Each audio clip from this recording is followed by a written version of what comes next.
अपने पसंदीदा शो के फुल एपिसोड देखने के लिए अभी डाउनलोड करें दंगल प्ले ऐप।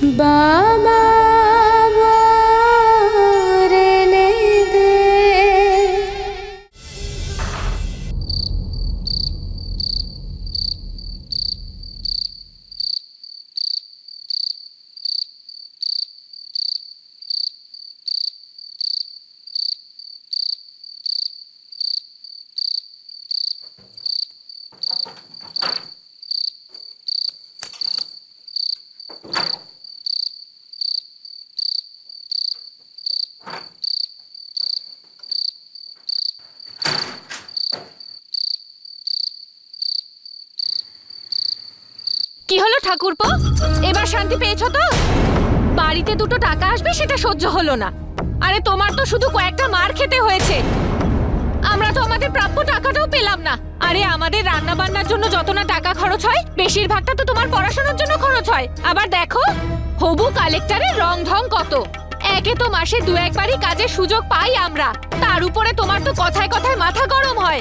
কেন ভাই, গিলে গিলে এই কারণে শরীর স্বাস্থ্য তৈরি করো যাতে এভাবে লড়াই করতে পারো? এখন তো তুমি নিজের বাড়িতে বসেই বাজনাগুলো বাজাতে থাকবে, বাড়ির লোক শুনবে সেগুলো, আর তো কেউ কাজে ডাকবে না আমাদের, তাই না? ব্যাস ব্যাস, অনেক হয়েছে, ব্যাস। আরে একটা কথাও যদি ভুল বলে থাকি আমার মাথায় বাজ পড়বে। ঠাকুরপোকে কিছু বললেই আমাকে চুপ করতে বলেন। আমার কথায় কি ওর গা জ্বলে? ওই আপনার প্রিয়, বাকি সবাই বানের জলে ভেসে এসেছে। কথা বলছেন না কেন? রামের দিব্যি বলছি, আজ আমি উত্তর শুনেই ছাড়বো। ও এত প্রিয় কেন আর আমরা সবাই ফালতু? হ্যাঁ, ও সব থেকে ছোট। আর দেখো যে বাড়ি ছোট হয় না, তার উপরে ভালোবাসা একটু বেশিই থাকে বৌমা। ব্যাস এটাই হলো ব্যাপার। চলো চলো ভিতরে চলো, আর এসব কথা বাদ দাও এখন, চলো।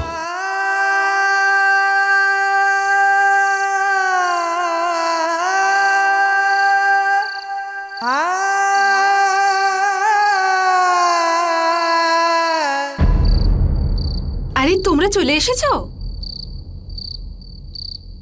একই কথা ছোট, আপনার মুখে সবসময় এই একটাই কথা থাকে। আরে ও ছোট বলে কি সেটা আমার দোষ? ভগবান রামের দিব্যি, বড় হয়ে যেন আমি ভুলই করে ফেলেছি। যখনই দেখি এই বাড়িতে ঠাকুরপোর গুণগান করে সবাই,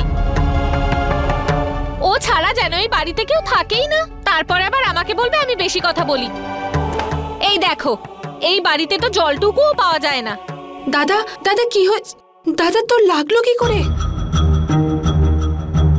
কি হয়েছে? আরে দাঁড়া, আমি হলুদ লাগিয়ে দিচ্ছি।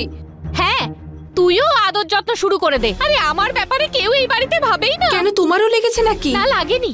তাতে যদি তোরা তো আফসোস হয়ে থাকে তবে আমার মাথাটা দেওয়ালে ঠুকে দে গিয়ে, শান্তি পাবি তুই। সবার গায়ে লাগে, আমার আর আমার স্বামীর ব্যাপারে ভাবতে এই বাড়ির সবার গায়ে লাগে। ভগবান রামের দিব্যি। আরে তুমি?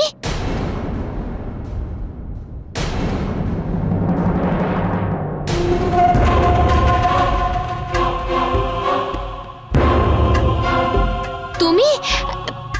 তোমার তো রাতের বেলা ডিউটি ছিল তাই না? তুমি কখন ফিরে এলে? বৌদি, ওই দাদার বাস খারাপ হয়ে গিয়েছিল তাই ফিরে এসেছে। ভালো হয়েছে, খুব ভালো হয়েছে। তুমি খাবার খেয়ে নিয়েছো? কোথা থেকে আসছো? বিয়ে বাড়ি থেকে না? ওদের সঙ্গে কেন গিয়েছিলে?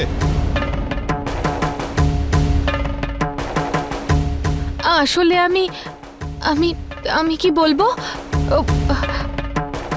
তুমিও না আমার উপরেই রাগ করো।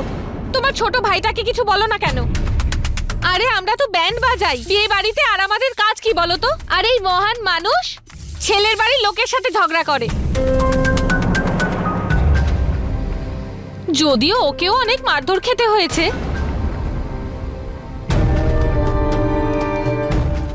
আরে তোমার যখন মারধর করার এতই শখ তাহলে কুস্তি করলেই পারো তো। পড়াশোনার নামে টাকা পয়সাগুলো জলে দিচ্ছ কেন? উত্তর দাও। আরে ক্ষমা করো এবার আমাকে।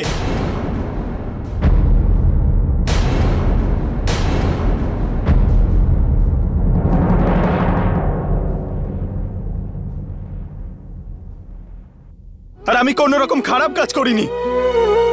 ওই বদমাশটা ওই মেয়েটার সঙ্গে যে ব্যবহার করছিল সেটা আমি দেখতে পাচ্ছিলাম না, ব্যাস। আর বৌদি, আগে আমি ওকে আটকেছি, বোঝানোর চেষ্টাও করেছিলাম, কিন্তু হাত আমি তখন তুলেছিলাম যখন ও দাদাকে মেরেছিল। ও খুব খারাপ লোক ছিল। ও আমাকে লাঠি দিয়ে যতবার মেরেছে না, দেখবে ভগবান ঠিক ওই রকম ভাবে লাঠি দিয়ে ওকেও মারবে, দেখে নিও তোমরা। আর বৌদি, আর রইল প্রশ্ন আমার পড়াশোনায় টাকা খরচা করার। আমি চুপ থাকি মানে এর মানে এটা নয় যে আমি কিছু জানি না যে পরিবারের লোক আমার জন্য কত কি করে। আমি সব জানি। আমার পড়াশোনার শেষ বছর এটা বৌদি, শেষ বছর। এর পরের বছর যখন আমি হাত তুলবো, তখন আমি তোমাদের থেকে টাকা চাওয়ার জন্য নয়, দেওয়ার জন্য তুলবো।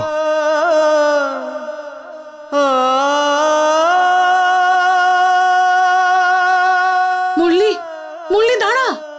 দেখলে দেখলে নিজের ছোট ভাইয়ের কাণ্ড। ও তো যা বললো ঠিকই বলেছে, কিন্তু তোমাকে এতবার করে বারণ করা সত্ত্বেও এই এদের সঙ্গে যাওয়ার তোমার কিসের প্রয়োজন ছিল? হ্যাঁ, ঠিক করোনি তুমি। আমি বলছি তুমি ঠিক করোনি এটা।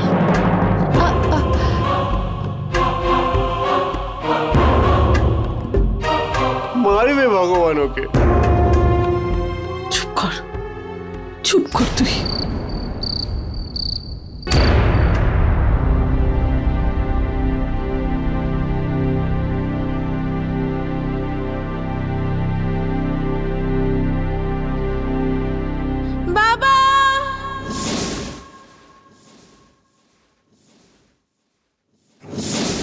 বাবা, আমি ওর থেকে ক্ষমা চাইবো। ওই মেয়েটার সঙ্গে অসভ্যতা করছিল ও আমার গায়ে হাত তুললো, আমার দাদার গায়ে হাত তুললো, ওর থেকে ক্ষমা চাইবো আমি।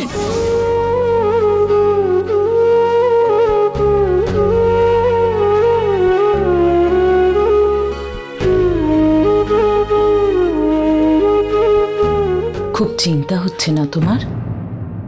আমি তোমার মাথায় তেল মাখিয়ে দেব, একটু আরাম পাবে। না ধারা, ক্লান্ত হইনি, কিন্তু এই ঘটনাটার পর মনটা খুব শান্তি পেল। তার মানে এই নয় ধারা যে আজকে যা হয়েছে তার জন্য আমার মনে কোনো আঘাত লাগেনি। লেগেছে, খুব বড় আঘাত লেগেছে, কিন্তু ধারা এই আঘাতটা আমাদের কাছে নতুন কিছু নয়। নতুন কথা এটাই তো যে আজকে প্রথমবার একজন অপরিচিত লোক আমাদের ভারতীকে অসম্মান করে নিচে নামায়নি, বরং তাকে সম্মান দিয়ে উপরে তুলেছে। প্রথমবার অপরিচিত কেউ ওকে নিয়ে হাসি ঠাট্টা করেনি, ওকে অসম্মান করেনি, বরং একজন মানুষের যতটুকু প্রাপ্য ও সেটাই দিয়েছে। আজকের পর মানুষের উপর থেকে উঠে যাওয়া বিশ্বাসটা আমার ফিরে এসেছে। ভালো হোক ওই ছেলেটার। দেখো, আজকালকার দিনে এমন ছেলে পাওয়া যায় কোথায় বলো তো?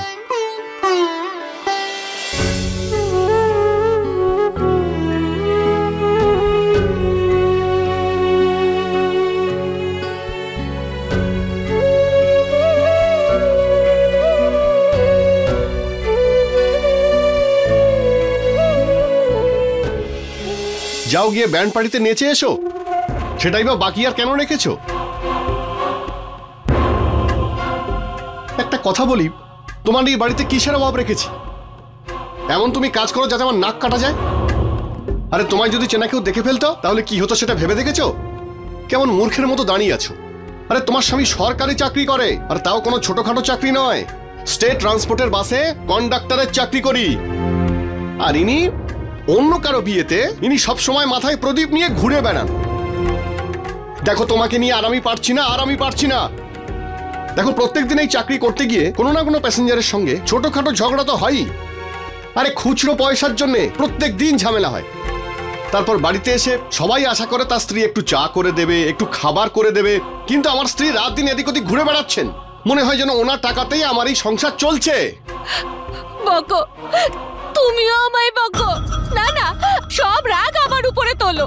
আরে আমি ভগবান রামের ভাগ্নি, কিন্তু তাও আমি যাই কাজ করি সব উল্টো হয়ে যায়। না কিছু জিজ্ঞেস করো আর না আমায় বোঝো, শুধু বকতেই পারো তুমি।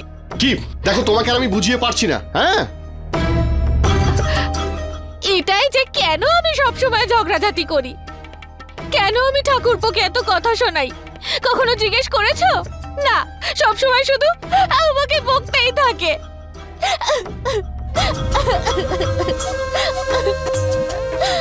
ঠিক আছে, কান্না বন্ধ করো।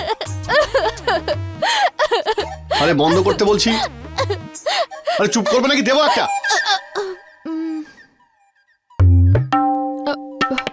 ঠিক আছে, বলো কি বলবে তুমি। তোমার কি মনে হয় আমি কি এমনি এমনি কোনো কিছু না ভেবেই সব সময় বলি? না। আচ্ছা, আমার একটা কথা বলো, তোমার কি মনে হয় এই বাড়িটার কত দাম হবে? তুমি কি এখানে থাকবে নাকি এটাকে বিক্রি করে দেবে? ওহো, পুরো কথাটা তো শুনবে। খুব কম হলেও 2.5-3 লাখ টাকা তো হবেই, তাই না? হ্যাঁ তো আমি কি বলছি মন দিয়ে শোনো। শুধু এইটুকু জানবে যে আমি যা কিছু করছি এই 2.5-3 লাখ টাকার জন্য করছি। ইচ্ছে করে আমি ঠাকুরপোর পিছনে লাগি। তুমি বলো না, বাবা আর মায়ের কত বয়স হয়ে গেছে, রাত্রেবেলা ঘুমোলে পরের দিন উঠবে কিনা সন্দেহ আছে, পরের দিন সব শেষও হয়ে যেতে পারে। ঠিক বলছি না? তারপরে কি হবে? ডমরুদা, ভগবান রামের দিব্যি, ওর খেলা আমি নিজেই সামলে নেব। তারপরে রইলে তুমি, সব শেষে মরলি। আমার মাথায় না একটা কথাই শুধু বারবার ঘুরতে থাকে যে কোনোভাবে সবকিছু ঠাকুরপো না পেয়ে যায়। যা কিছু আছে সবকিছু তোমার নামে হোক, ব্যাস। এই জন্য সারাদিন আমি এত চেঁচামেচি করি, যাতে আমার ঝগড়ার চোটে মুরলি নিজেই বাড়ি থেকে বের হয়ে যায়, নয়তো বাড়ির লোক ওকে তাড়িয়ে দেয়। এবারে বলো, এবারে কে থাকলো? আমি। এটাই তো বলছি আমি। এতক্ষণে তুমি বুঝতে পারলে। চলো, ক্ষমা চাও আমার কাছে। কি দেবো একটা তোমায়? বাবা, তুমি না সব সময় আমায় মারধর করার কথা ভাবো। আর রামের দিব্যি আমি কি করি? তোমার জন্য নতুন শাড়িটা নষ্ট করতেও দুবার ভাবি না। হ্যাঁ,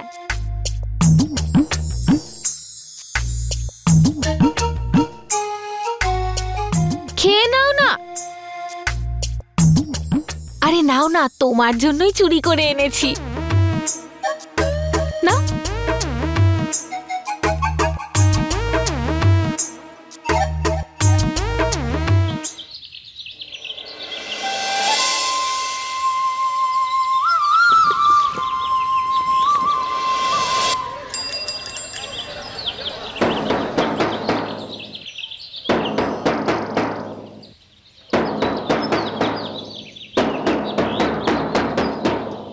আরে ভাই, কি হলো তোমার? হ্যাঁ, আমার গলা বসে গেল, কিন্তু তুমি এখনো কেন ঠিক হচ্ছ না? আরে ধপাক ধপাক করে আওয়াজ হতে হবে, ধুপুক ধুপুক করছো কেন তুমি?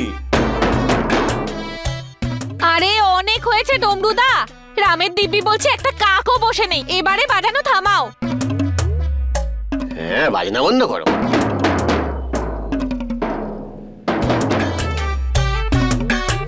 আরে তোর কি হয়েছে ভাই? তুই আমার কথা শুনছিস না কেন? কেন ভালো আওয়াজ হচ্ছে না? দাও দাদা দেখি, একবার আমি বাজি দেখি। দাও এদিকে। হ্যাঁ,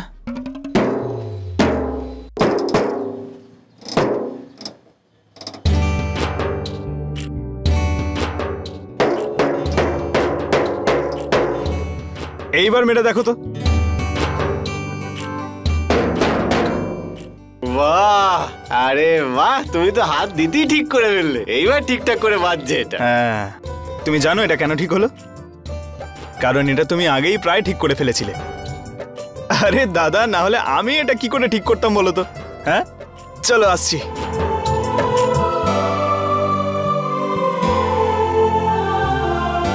মিথ্যে কথা বলছে, নিজের বড় দাদার মন রাখার জন্য মিথ্যে কথা বলছে ছোট ভাই।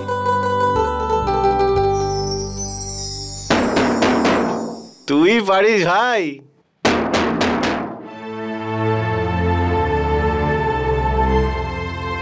সবকিছু এনেছিস? হ্যাঁ।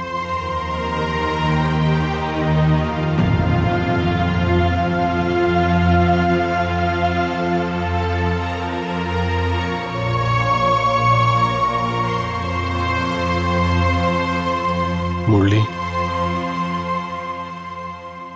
কি হয়েছে বাবা?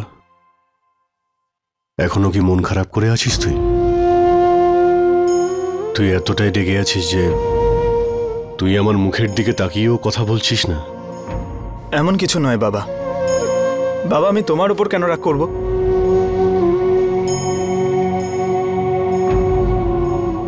বাবা, কালকে রাতে বিয়ে বাড়িতে আমি তোকে কিছু বলিনি। হয়তো টাকার জন্যই আমার মুখ বন্ধ হয়ে গিয়েছিল, কিন্তু এখন আমি বলছি তোকে, তুই কাল রাতে যা করেছিলি তাতে আমি আর তোর মা এই ব্যাপারটা নিয়ে সন্তুষ্ট যে আমরা তোকে যে শিক্ষা দিয়েছিলাম তা বিফলে যায়নি। আর গর্বে আমার বুকটা ফুলে গিয়েছিল, যার অনুভূতি আমি তোকে বোঝাতে পারবো না। বাবা, হয়তো তুমি আমার উপর রাগ করোনি, কিন্তু আমি জানি বাবা, আমার জন্য তুমি অনেক টাকা কম পেয়েছো। আমার জন্য তুমি ওখানে সবার সামনে মাথা নিচু করে ক্ষমা চাইলে। এক তো মাসে বহু কষ্টে একটা প্রোগ্রাম জোগাড় করতে পারো। এবার জানি না ওই ব্যান্ড মাস্টার আমাদেরকে না ডাকলে না ডাকবে। আরে আমাদেরও তো কষ্ট হয় যে অন্যের বিয়েতে গিয়ে আমাদের ব্যান্ড বাজাতে হয় বলে। হতে পারে যে ভগবান হয়তো এটাই চেয়েছিল যে অন্যের বিয়েতে গিয়ে ব্যান্ড বাজানো বন্ধ কর মুরলি। শেষবার হেরে যাওয়ার আগে তুই আরো একবার চেষ্টা করে দেখ নিজের ব্যান্ড পার্টি বানানোর জন্য।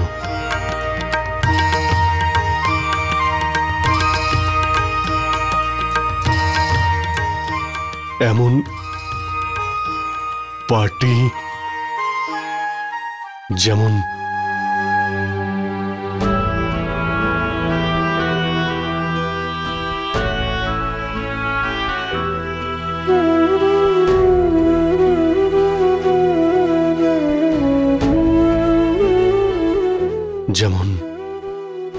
যেমন আমার বাবার ছিল। যখন আমার বাবার ব্যান্ড পার্টির আওয়াজ না শোনা পর্যন্ত এখানে কোনো বর ঘোড়াতেই উঠত না। বাবা চলে গেলেন আর তার সঙ্গে সঙ্গে আমাদের ব্যান্ড পার্টির ভাগ্য ডুবে গেল।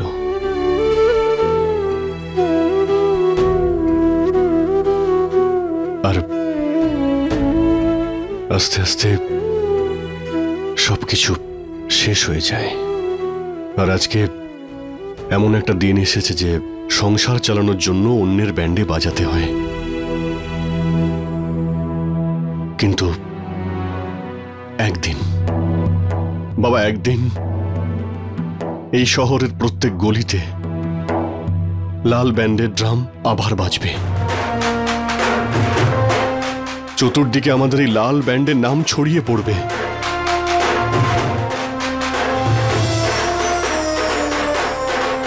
সেদিন অবশ্যই আসবে বাবা, অবশ্যই আসবে। আরে বাবা, এটা আমারও স্বপ্ন যে তোমার স্বপ্ন যাতে পূরণ হয়। বাবা, তোর জন্য আমার স্বপ্ন একটু আলাদা। বাবা, আমি চাই তুই পড়াশোনা শেষ করে অনেক বড় অফিসার হ। আর ততদিন তো আমি কিছু না কিছু করে আমার নিজের ব্যান্ড পার্টি তো করবই। আর যখন তুই অফিসার হয়ে অনেক বড় চকচকে সুন্দর গাড়িতে বসে প্রথমবার নিজের অফিসে যাবি, তো এই লাল ব্যান্ড শুধু তোর জন্যই বাজাবে। না সা না পা, শুধু ধা, ধম ধমা ধম ধম ধমা ধম ধম ধমা ধম ধম ধমা ধম ধম, তাই না?